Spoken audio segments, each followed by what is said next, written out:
할렐루야, 반갑습니다. 2021년 8월 8일 하나님 말씀 전하도록 하겠습니다. 오늘 본문 말씀은 이사야서 9장 1절 말씀인데요.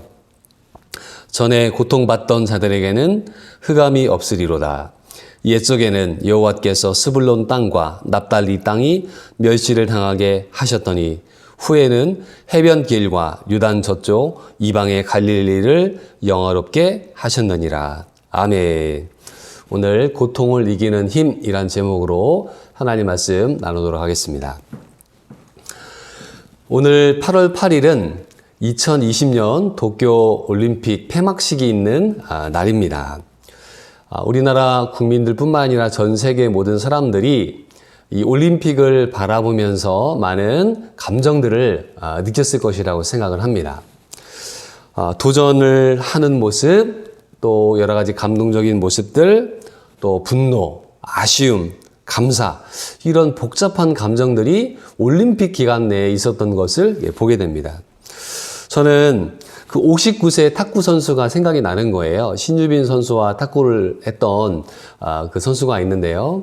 나이가 59세에 올림픽에 나왔습니다. 그냥 나오는 게 아니죠. 그 나라에서 다 예선과 결선을 걸쳐서 거기에 나오게 되는 것이죠. 나이가 많지만 자기가 할 수 있는 그 능력을 최대한 발휘하는 그 모습은 얼마나 우리에게 도전을 줍니까? 어떤 분이 나이가 60에 은퇴를 하셨대요. 이제 60에 은퇴했으니까 나 이제 편안히 쉬어야 되겠다. 그런데 몇 살까지 사신 줄 아십니까? 90에도 살아 계신 거예요. 인생의 3분의 1을 낭비를 하셨다고 하더라고요. 이렇게 오래 살 줄 몰랐다. 그래서 자기가 지금 100살을 살지 120살째를 모르지만은 남은 여생을 열심히 살아야 되겠다. 내가 새로운 음악도 배우고 새로운 외국어도 배우고 새로운 삶을 살겠다라고 하는 것들을 제가 읽었습니다. 우리 인생은 하나님이 부르시기 전까지는요, 현역입니다. 현역인 것을 우리가 아셔야 돼요. 그리고 우리가 성경을 보면은 갈렙이 85세에도 이 산지를 내게 주시옵소서 했던 것처럼 우리가 나이에 지배받지 않는 인생을 살아야 되겠다는 생각들을 하게 되었습니다. 또 감동적인 장면들은요, 메달을 따는 장면들이죠. 금메달, 은메달, 동메달을 따서 정말 태극기가 올라가고 또 많은 사람들이 그 수많은 감동의 스토리들이 있지 않습니까? 저는 육상에서 좀 감동을 받았는데요. 달리기를 뛰다가 앞에 사람이 넘어져서 같이 넘어진 선수가 있었어요. 그런데요, 둘이 같이 손을 붙잡고 마지막까지 달리기를 경주하더라고요. 인생에 장애물이 없으면 얼마나 좋겠습니까? 그러나 원치 않게 내 앞에 뛰는 사람이 넘어져서 나도 넘어질 때도 있는 거예요. 그런데 서로 원망하지 않고 마지막 레이스를 달렸고, 그 다음에 그 넘어진 선수는 나중에 이제 합격한 거로 됐다고 하더라고요. 그래서 이 올림픽에는 지난 감동이 있어서 마음이 참 뿌듯해지었습니다. 그리고 분노하는 경우들이 있었습니다. 그것은 뭐냐? 이 심판들이 공정하지 않게 판별한 것들이 있는 것이죠. 예를 들어서 우리나라 선수도 마찬가지고 다른 선수들도 심판이 인간이기 때문에 오심하는 경우들이 있습니다. 화가 나죠. 그런데 하나님은 오심이 없으신 분인 거예요. 우리 인생을 하나님 심판하실 때 그 하나님의 심판은 너무나 정확하다. 우리는 하나님의 심판을 생각하며 살아야 됩니다. 또 아쉬움이 남았습니다. 4등한 선수들이 있지 않습니까? 3등까지만 메달을 주는 거예요. 4등은 너무너무나 아쉬운 것입니다. 인생에는 아쉬운 것들이 있어요. 뭐가 아쉬우신가요? 내가 그때 그거 할 걸. 그게 아쉽지 않습니까? 내가 젊었을 때 적응을 조금 더 할 걸. 내가 젊었을 때 더 공부할 걸. 근데 확실한 게요, 오늘이 우리 성도님들의 생애 가운데 가장 젊은 날입니다. 과거는 후회해봐야 소용이 없는 거예요. 돌이킬 수 없어요. 그러나 오늘 우리가 현재를 살아가면서 미래를 바꿀 수 있는 기회를 하나님이 주셨습니다. 그래서 아쉬움도 있지만 과감하게 지나간 것들은 내어버리고 앞으로 전진해가는 삶을 사셔야 됩니다. 또 감사를 배우게 됩니다. 그곳에 가서 봉사하시는 많은 분들이 있잖아요. 그리고 그 올림픽에 나가기 전까지 뭐 선수들이 열심히 했지만 선수만 열심히 했습니까? 뭐 감독, 코치들도 있죠. 또 밥 해주시는 분들도 있죠. 가족들도 응원해 주죠. 국민들이 응원해 주죠. 얼마나 감사할 것들이 많이 있습니까? 그렇죠? 올림픽은 인생의 축소판이에요. 시작이 있습니다. 폐막식이 있습니다. 우리 인생에도 출발이 있습니다. 그리고 하나님이 부르시는 날이 폐막식이에요. 그때 하나님께서 메달을 걸어 주실 것입니다. 기도 많이 하시는 분들 기도의 메달 받으시기를 주의 이름으로 축원합니다. 말씀 많이 읽으시는 분들 말씀의 은혜 받고 삶이 변화되기를 원합니다. 교회에 얼마나 봉사할 게 많습니까? 특별히 작은 교회를 섬기는 분들은 할 일이요 1000가지 만가지입니다. 예, 하나님의 큰 상이 있으리라 믿습니다. 오늘 올림픽에 나온 선수들을 바라보면서 소인적인 힘을 발휘하는 것들을 보게 되는데요. 어떻게 저렇게 할 수 있을까? 거기까지 가기가 엄청난 고난과 고통을 이기지 않습니까? 그래서 고통을 이기는 힘이 뭘까 이렇게 생각을 해보게 된 거예요. 자, 인생에는 고통이 따릅니다. 아이가 태어났습니다. 응애응애하고 울죠. 엄마 뱃속에 있을 때는 탯줄에 의해서 숨을 쉬었지만 밖으로 나오면서 처음으로 아이들이 숨을 쉬게 됩니다. 얼마나 힘들겠습니까? 아이가 응애응애하고 웁니다. 그러면 사람들이 옆에서 깔깔깔거리면서 웃지요. 인생이라는 것은 내가 울면서 태어날 때 사람들이 웃습니다. 그러나 마지막에 내가 죽을 때는요. 웃으면서 죽으셔야 돼요. 웃으면서 미소를 지면서 우리가 세상을 떠나야 됩니다. 그리고요, 많은 사람을 울게 해야 됩니다. 그게 저는 하나님의 사람의 인생이라고 생각을 합니다. 이 땅에 태어날 때는 슬픔의 눈물을 흘리지만 이 세상 떠날 때는 미소를 짓고 떠났으면 좋겠습니다. 그것은 무엇입니까? 내가 나의 달려갈 길을 다 마치고 믿음을 지켰으니 바로 바울의 고백인 것이죠. 우리가 이 땅에 사는 거 영원한 거 아닙니다. 올림픽이 영원한 거 아닙니다. 끝나죠. 하나님 부르실 때 우리가 미소 짓고 떠나야 되겠습니다. 아이가 태어나면은 속으로 저는 그런 생각을 합니다. 그래, 이 험한 세상 태어나서 힘들지. 그게 바로 인생이란다. 사는 것이 그렇게 힘들단다. 간단하게도 그걸 아는 거예요. 그러나 그 고난과 고통을 이길 수 있는 힘을 우리가 기르셔야 돼요. 성경에는 고통이란 단어가 나오더라고요. 언제 나오나 보니까 아담과 하와가 선악과를 따먹었을 때 하나님께서 하와에게 내가 잉태하는 고통을 크게 할 것이다. 여인이 아이를 낳습니다. 고통을 받죠. 그런데 그것은 하나님이 인간에게 주신 벌이라는 것입니다. 그래서 인간의 연약함을 깨닫게 되고요. 남자들은 땀을 흘려야 밥을 먹습니다. 하나님이 주시는 형벌인 것입니다. 물론 노동이 처음부터 하나님의 심판은 아니었지만은 우리 아버님들이 자식을 위해서 또 아내를 위해서 가정을 위해서 정말 직장에서 모든 것들을 참고 버티시죠. 그게 바로 하나님 내리신 벌인 것입니다. 그래서 우리가 일할 때마다 하나님이 주신 그 벌을 우리가 감당하고 있다 생각을 하셔야 됩니다. 하갈이라는 아브라함의 이 후처가 나옵니다.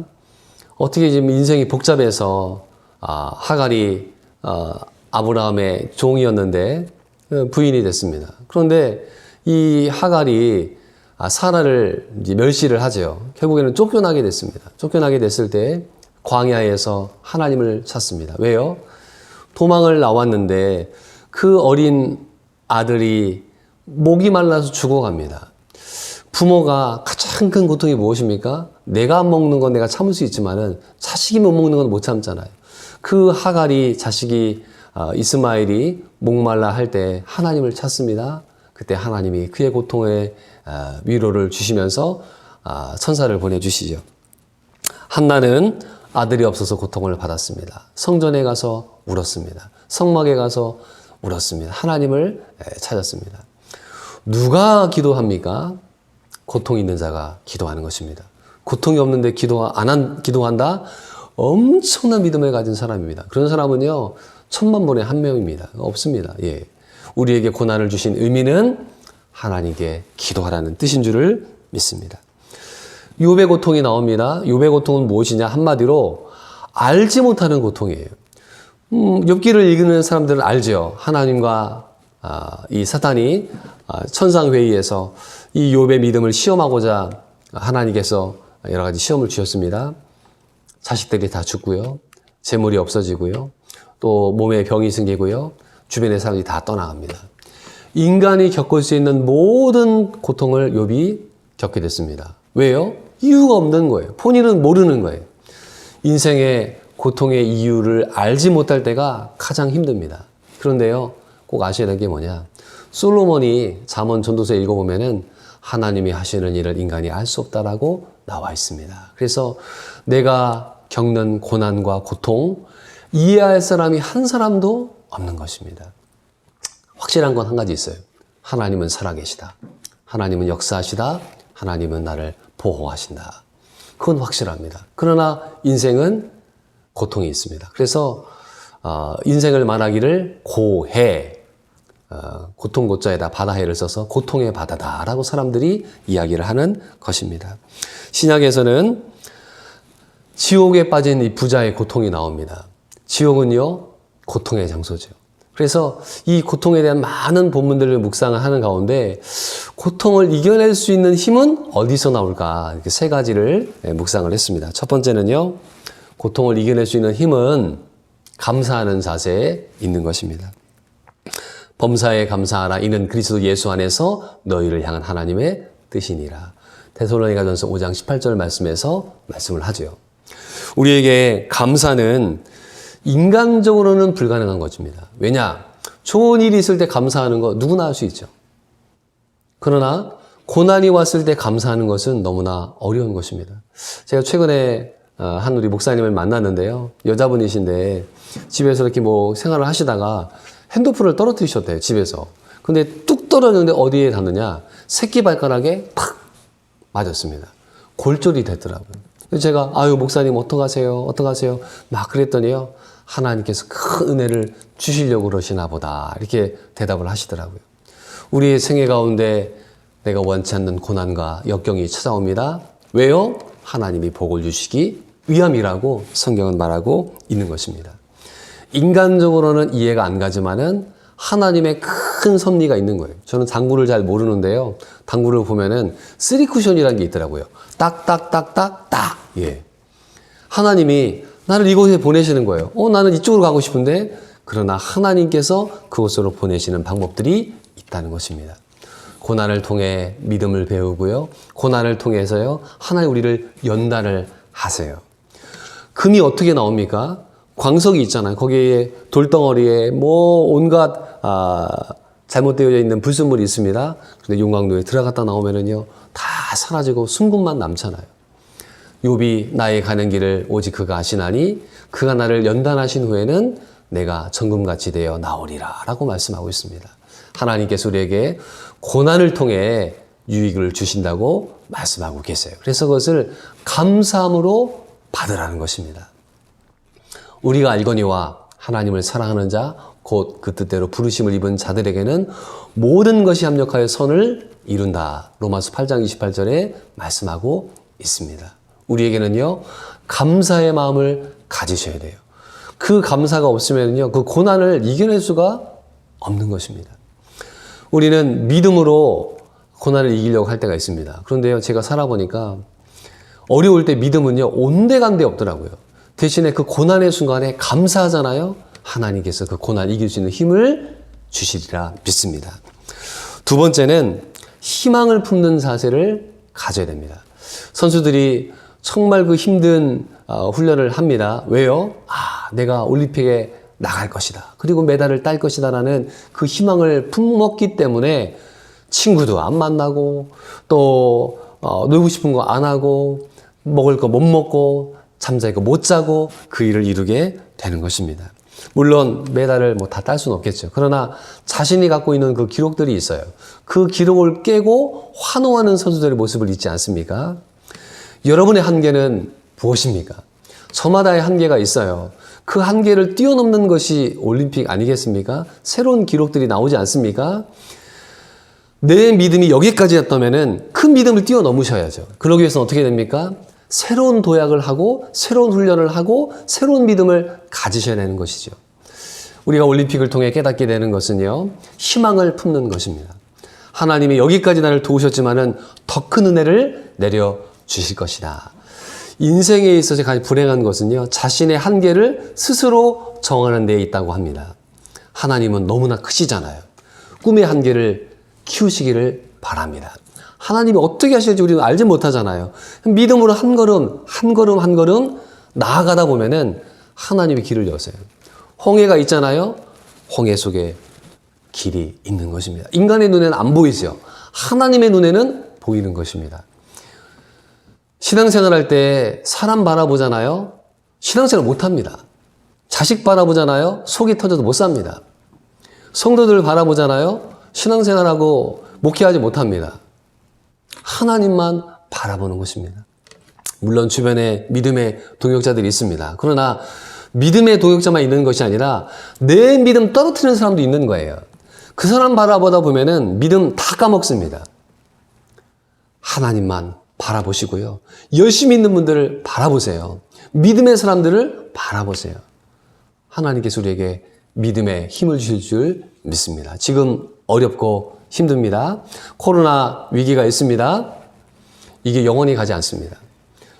파주도 날씨가 이제 서늘해져 가지고요. 새벽 기도 나올 때 얼마나 공기가 시원한지 모릅니다. 그렇게 뜨거운 열기들도 사라져 버리지 않습니까? 우리 생애 가운데 고통과 고난의 순간들이 있습니다. 그러나 이 또한 지나가리라. 믿음을 가지시고 하나님 주시는 하나님의 축복의 때가 오리라 믿습니다. 오늘 이사야 9장 1절 말씀, 그 말씀이에요. 제가 한번 읽어드릴게요. 전에 고통받던 자들에게는 흑암이 없으리로다. 이스라엘 백성들이 나라를 빼앗겨서 70년 동안 포로 생활을 했습니다. 말이 70년이지 10살짜리가 80살이 됐습니다. 인생 70년을 포로로 살았습니다. 얼마나 힘든 인생입니까?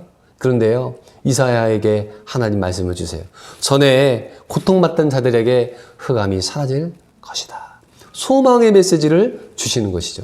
너희 버림받은 땅들이 있었다. 옛적에는 스불론, 납달리 땅들이 멸시를 받았지만은 이제 하나님께서 해변길 요단 저쪽에 이방의 갈릴리를 영화롭게 하셨느니라.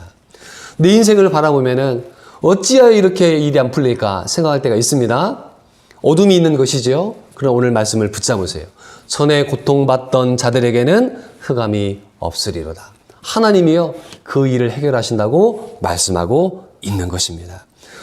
어디에서 우리가 소망을 얻습니까? 하나님이 소망을 주시기 때문에 그 소망을 가지고 나가는 것입니다. 세 번째는 고통 속에서 기도하는 자세를 가져야 됩니다. 한나가 고통 가운데 하나님께 나왔잖아요. 기도했잖아요. 사무엘이라는 아들을 주셨습니다. 기도의 열매는 사무엘인 거예요. 솔로몬이 드린 기도가 있는데요. 역대하 6장 29절에 이런 말씀이 있습니다. 한 사람이나 혹 주의 백성 온 이스라엘이 다 각각 자기의 마음의 재앙과 고통을 깨닫고 이 성전을 향하여 손을 펴고 무슨 기도나 무슨 간구를 하거든 이란 말씀이 있습니다. 이 무슨 말씀이냐면은 솔로몬이 성전을 완공을 해서 봉헌 예배를 드렸습니다. 그러면서 기도를 드리는데 생각을 한 거예요. 지금은 나라가 태평하고 전성기지만은 혹시나 이스라엘 백성들이 하나님을 떠나고 하나님 말씀에 불순종해서 정말 위기 가운데 나라가 빠지게 되면은 한 사람이나 이스라엘 백성들이 하나님 앞에 그 재앙과 고통을 깨닫고 이 성전을 향해서 기도하면은 구원해 주십시오라는 기도인 것입니다. 거기에 재앙과 고통을 깨닫는다는 말씀이 있습니다. 고통으로 어렵고 힘들 수가 있어요. 근데 그 고통을 깨달아야 된다는 말씀입니다. 고통을 고통으로 느끼면은 의미가 없는 거예요. 근데 그 고통을 통해서 하나님이 우리에게 깨달음을 주신다는 거예요. 내가 어렵고 힘들면 하나님이 나에게 책망하셔서 날 이렇게 세우시는구나.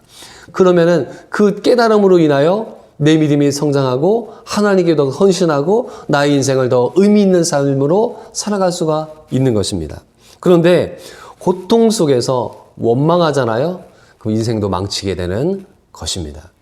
실패가 실패가 아니고요. 성공이 성공이 아닌 것입니다. 실패를 통해서 인생이 바뀌고 멋있는 인생으로 가는 사람이 있고요. 성공을 해서 교만해가지고 망가지는 인생이 있습니다. 하나님은 우리에게 깨달음을 주시는 거예요. 고통 속에서 하나님이 주시는 깨달음을 얻으셔야 됩니다. 그러려면 어떻게 됩니까? 기도하셔야 되는 거예요. 기도할 때 하나님이 죄를 깨닫게 해주세요. 기도할 때 문제가 풀리는 것을 보게 해주세요. 기도할 때 사람이 변하는 것을 하나님이 보게 하세요. 기도할 때 상황이 바뀌는 것을 하나님이 만들어 놓으세요. 기도하는 사람이 하나님의 일을 감당하게 되는 것입니다. 시편 119편 71절에 고난당하는 것이 내게 유익이라 내가 주의 율례와 법도를 배우게 되었나이다. 고난 없이 믿음 생활 올라가면 할렐루야 아멘이죠. 그런 사람은 100의 하나, 1000의 하나, 만의 하나, 10만 명의 하나인 것입니다. 그런 믿음이 별로 없습니다. 우리에게 고난을 주시잖아요. 하나님의 의미가 있습니다. 고난을 이기는 힘 3가지 말씀드렸습니다. 감사하셔야 돼요. 그리고요, 하나님 앞에 희망을 품으셔야 돼요. 그리고 기도하셔야 돼요. 고난의 때가 지나갈 날이 있을 줄 믿습니다. 사랑하는 성도 여러분, 인생의 축소판인 올림픽이 끝이 났네요. 이제 또 일상에 돌아가서 새로운 삶을 우리가 살아가야 됩니다. 인생의 올림픽이 여전히 진행 중에 있습니다. 하나님이 주시는 의의 면류관, 생명의 면류관, 하나님 주신 상급을 바라보시고 오늘도 하나님 앞에 헌신하시는 삶이 되시기를 주님의 이름으로 축원드립니다. 아멘. 기도하겠습니다. 하나님, 인생의 고통이 따릅니다. 힘들고 지칠 때가 있습니다. 그러할 때 하나님 감사하는 마음으로 살기 원합니다. 범사에 감사하라. 감사하는 마음으로 살기 원합니다. 또 여러 가지 어려움이 있을 때 희망을 품기를 원합니다. 전에 흑암이 있던 곳에 하나님께서 그 흑암을 사라지게 하신다는 말씀 붙잡고 내 인생의 이 어려운 흑암의 기간을 하나님이 끝내시고 빛을 비추실 줄을 믿습니다. 아버지 하나님, 하나님 주시는 은혜를 붙잡고 날마다 살아가기 원합니다. 하나님 고난을 통해 깨달음을 얻게 해주시고 기도함으로 말미암아 하나님을 더욱더 찾는 저희들 되게 하여 주옵소서. 하나님 한 주간 살아갑니다. 주님 동행하여 주시고 겸손한 마음으로 살게 하여 주옵소서.